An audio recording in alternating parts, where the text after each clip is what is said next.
Welcome back to Movies TV Mad. Of course, you can follow me on Twitter and on Vero at Movies TV Mad. And welcome to Saturday's edition of the dceu Daily. Our headline for today is that Ben Affleck quits Batman because of his experiences on Justice League. Or that's what he said.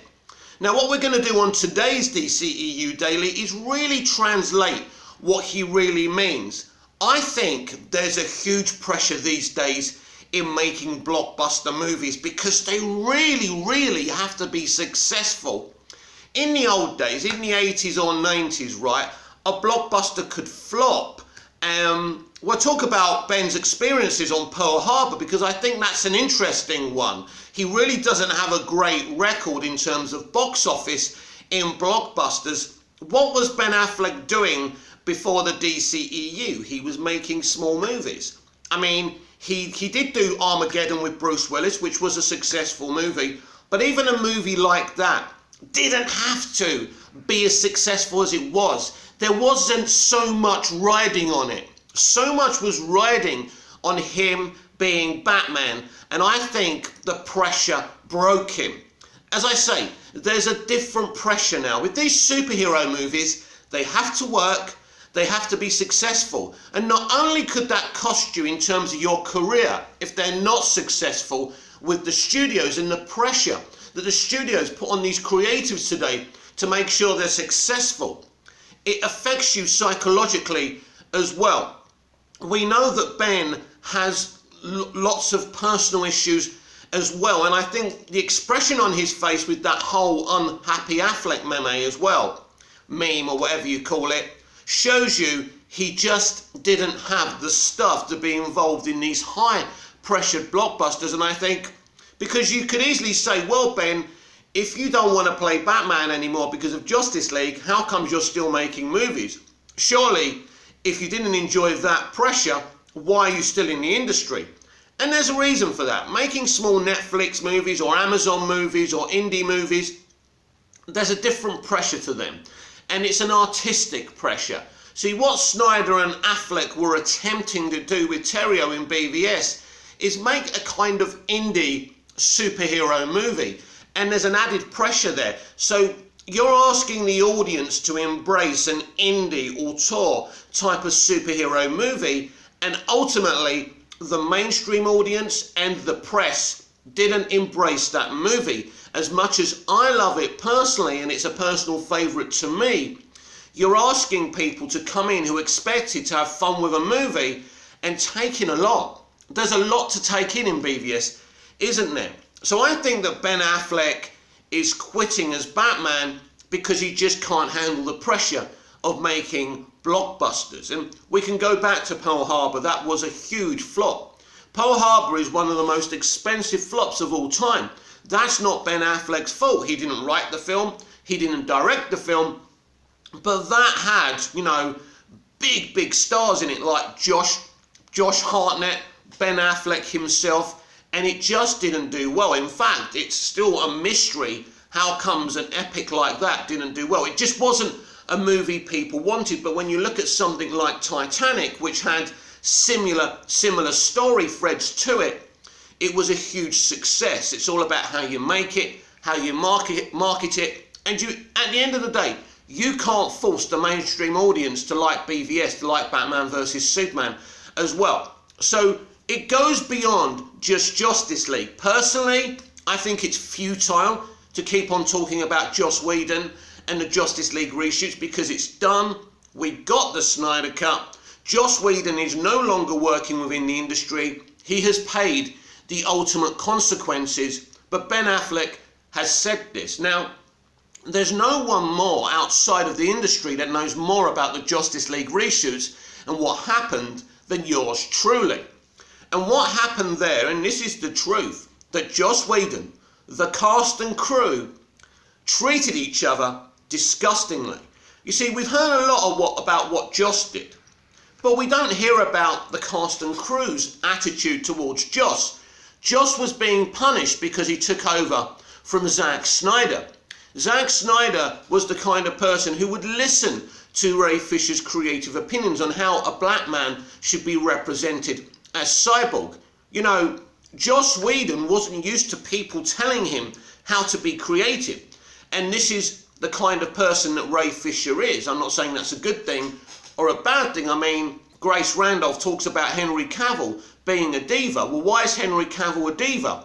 Because he has intense opinions about who and what Superman should be. There's no difference to what, you know, Ray Fisher was saying to Zack Snyder and Joss Whedon than what Henry's been saying all along about his strong opinions about Superman. Ultimately, Henry's a Superman fan. It doesn't make him a diva. Negotiations have stopped and started in the past 5 years because Henry Cavill wants a direct sequel to Man of Steel.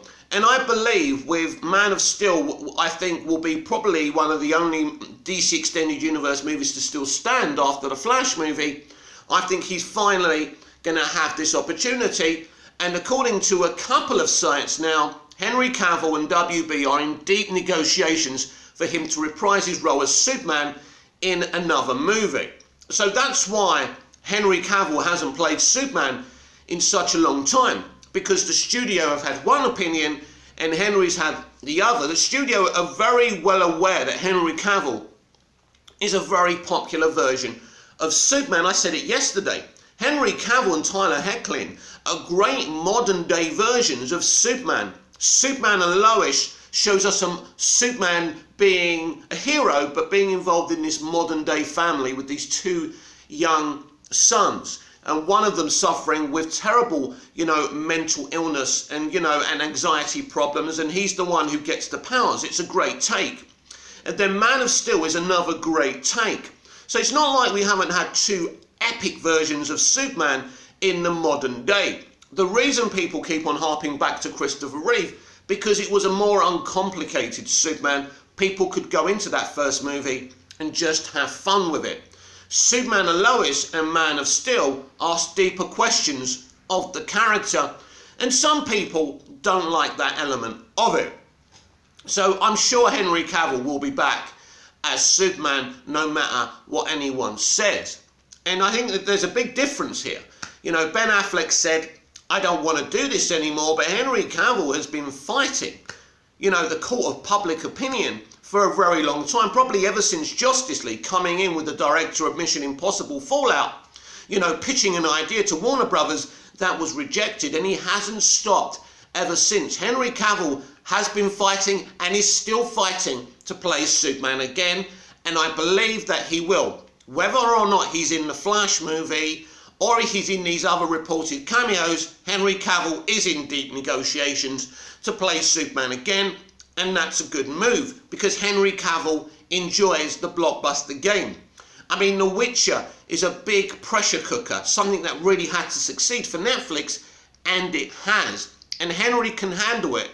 And I just feel that Ben Affleck can't handle the blockbuster game because there is a huge pressure in these movies, and it just shows you how important DC live action is to WB, why we've had all these problems ever since Man of Steel. I think Man of Steel is the blueprint. Man of Steel is the film that's both blockbuster worthy and popcorn chomping worthy, but it also tells a deeper story about climate change and what we are attempting to do on Earth. Basically exploring other planets and trying to take those planets over and make them Liverpool for the human race when we've destroyed Earth. That's the Kryptonian story. That's what Zod's attempting to do in Man of Steel. A lot of people call Man of Steel a darker version of Superman.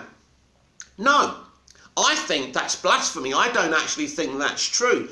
I think Snyder at times in Man of Steel shot Cavill the same way that Dick Donner shot Christopher Reeve as Superman. There's that moment when they land in the cornfield and he's smiling at Lois and she's apologising for giving away information about him, and he tells her not to worry about it because they did the same thing to him.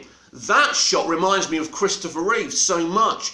The banter in the interrogation room when they're talking about the S-Shield, that reminds me of the balcony scene in Superman the movie. So there were purposeful things in Man of Steel that were very reminiscent of Superman the movie. There are jokes in the movie. He's got a great relationship with his mother, Diane Lane, aka Ma Kent. Martha Kent, and I think she's a great Martha Kent, and she really is a great mentor to Clark. There's so many lighter moments in Man of Steel that people don't talk about. The first flight moment when he's laughing or smiling because he's flying, he can't believe he's flying. Another amazing moment. Man of Steel has done with Superman what I always wanted to see in modern day Superman. It takes the Donner element, but it takes it to a compelling level as well. The controversial moment of Man of Steel, of course, is the neck breaking of Zod. A lot of fans didn't like Superman killing someone, and so there was that controversy, but ultimately Man of Steel has a lot more mainstream fans than Batman vs Superman does. Again, a film I really like. So if Man of Steel is still standing, and if Man of Steel is the blueprint of the DC Extended Universe going forward, right, I'm happy with that. That's okay. What if they change the neck breaking moment? What if he fights in an unpopulated kind of environment? I'm also okay with that, right? Because here's the thing, you know, Snyder and everyone else who's working in DC right now had a discussion, right? You may as well know this, that it was time to rebrand the DCEU, because Zack Snyder was going to hand over the DCEU anyway. So Snyder, Sarnoff and Hamada sat down and decided a rebrand was needed. But Snyder was going to allow this to happen after Justice League 3 anyway. And so I think the discussions were, would any films be left standing? And I think it was important to everyone that Man of Steel was the blueprint going forward. And I think that Man of Steel is very different to BVS and the Snyder Cut, because Man of Steel is a film that basically has Snyder leading the kind of visual narrative, but Goya and Nolan leading the storytelling narrative. And I think it's such a good kind of team ethic with that film that you see the best of both worlds. You see Snyder's visuals, but you see the great storytelling that we saw in Nolan's Dark Knight trilogy. That's the difference. And there had a balance to it, because Nolan, let's not forget, is a big fan of Dick Donner's Superman the movie, and you know, a lot of Batman Begins echoes that movie, using really famous people in the roles beneath Batman, but bringing Christian Bale in, who I'd never seen act before. I know he'd been around, and he did Empire of the Sun as a young boy, and you know, he'd done American Psycho and things like that, but he wasn't really that famous, right? So, you know, I think that the kind of mixture of Nolan and Goya and Snyder leading the visual narrative was the perfect kind of thing ready for Man of Steel. And I think that's the difference between Man of Steel, BVS and the Snyder Cut. BVS and the Snyder Cut is Terrio, it's Affleck, and it's Snyder just saying, fuck it, we're going to do whatever we want. Where there is a balance with Man of Steel, and I think that's why that film is going to be still standing. You know, it's got more of a chance of still standing than BVS, right? Because that film has a balance to it. And I think it really does work as a modern retelling of the Superman myth. It's very modern day. It looks beautiful. It's a great story. And let's be clear here. Man of Steel leaves things in a very great place, with Clark smiling at Lois, getting ready for their adventures together, their investigative reporting together, their relationship together. There's a bit of banter there. She knows who he is and nobody else does. So they're having a little bit of fun between themselves. It leaves the movie in a great place. Yeah, it's a bit odd how he breaks Zod's neck, and then, you know, we go to, I think he's really hot and all of that. It's a bit odd, right? The editing's a bit odd. They should have told us it was a few months later. But these are just nitpicks. Man of Steel is a great modern day telling of Superman. So if that is where we're going to leap off from after the Flash movie, I think that's a really, really good idea. And if they change elements of it, so be it. And you know, Ben Affleck will go on in his career and he will make his little movies and he'll be happy. The man clearly can't handle the pressure of blockbusters, because there is a pressure of blockbusters. But if you really want to shine a light in my eye and tell me, Mick, what actually happened with Justice League is that everyone acted improperly. The cast and the crew obviously love Zack Snyder. Who doesn't love Zack Snyder? Who's sane, right? And they didn't want Joss Whedon there, and they treated him disgustingly, and he treated them disgustingly. I don't think there's, and of course there's been other things coming out about what he did on Buffy, right? Clearly he's a problematic guy.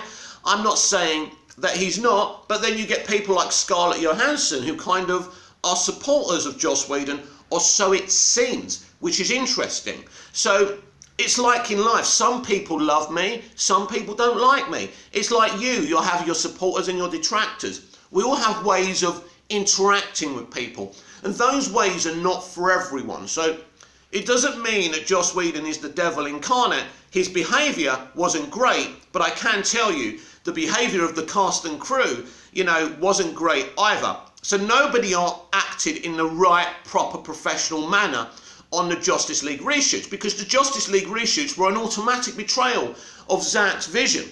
So I can understand the cast and crew, but you've still got to make the product. You've still got to be professional.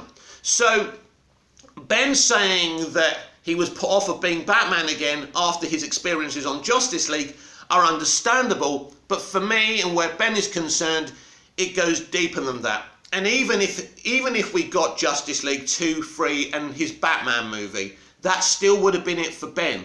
He still was going to be killed off. Zack was still going to initiate a Flashpoint scenario so another creative could come in. So it wasn't like Snyder was going to run the DC Extended Universe forever. And this is how I feel about Ben Affleck's comments there. And, there's people saying Ben Affleck's lying and towing the company line when he says in the Flash movie it's his greatest version of Batman, but then you're all sharing and retweeting saying he's quit playing Batman because of Justice League. If he's telling you the truth about Justice League, he's telling you the truth about the Flash movie, right? As I said yesterday, you can't have one thing and not the other. And it's very difficult now for the propaganda merchants, because they know that Ben Affleck is actually a very honest man in terms of his career. He doesn't come out and protect people. Ray Fisher was shouting about Justice League for a very long time. Ben and everyone else was very quiet. And he's only like in the past few months that he's done a lot of talking about Justice League. So, and I said it at the time, Ray Fisher was putting himself out there where everyone else was protecting their careers. And these are facts. But if you look at the actors' point of view on Justice League as well, they were on their own. They were under contract. They had to do those reshoots. Not even Zack was able to protect them. No one was protecting those actors and that crew. And these are the consequences of Hollywood. This is why I always tell you, it can be a very horrible place. Now, if you work with someone like Snyder, you're very fortunate and you're well treated. And there's a lot of great people who treat their cast and crew very, very well. But the reason the Justice League reshoots happened is because of the pressure of DC needing to be successful. And everyone acted improperly. Snyder wanted his way, Affleck wanted his way, right? The studio wanted another way after the reactions to BVS. And in the end, everyone was tugging at the Christmas cracker and nobody heard a bang. That's my analogy for that. And this is why we are where we are now. Now, we're going at things in a little bit of a different way. You don't know what everything's going to be like. You don't know what the Flash movie's like or the other DCEU content coming out this year, beginning with Peacemaker. But it's a new beginning for everyone. Now, if you're so obsessed with Snyder and his vision, you're not going to embrace this. And that's entirely up to you. And Snyder's over on Netflix, and you can watch, you can consume all his stuff, and that's great for you. But I am today putting my all-round DC hat on and saying I'm very, very excited for the future, and I'm very passionate about Man of Steel and going forward and leaping off from Man of Steel, and the other movies in the DCEU will still exist in your movie collection, so they'll never really be deleted. But as a business, Warner Brothers had to make a decision. And they made the decision to reboot the DC Extended Universe. They've clearly worked very, very hard on this. Bringing back Michael Keaton was a genius idea, because if you don't have Affleck, you've got to have something. We spoke about this yesterday. Earth 2 will have a younger Batman. You don't need another younger Batman in Earth 1. So it's totally fine. But do I know if it's going to be awesome or not? No, I don't. All I'm going to do is keep being positive. and look forward to a brave new world. This has been the DCEU Daily. I'm Mick, your host with the most. Just ask your girlfriends and your wives. Like, share, comment, subscribe, hit the notification bell so you never miss this perfection. And I'll see you again tomorrow with even more DCEU Daily. Until then, goodbye, au revoir, auf Wiedersehen.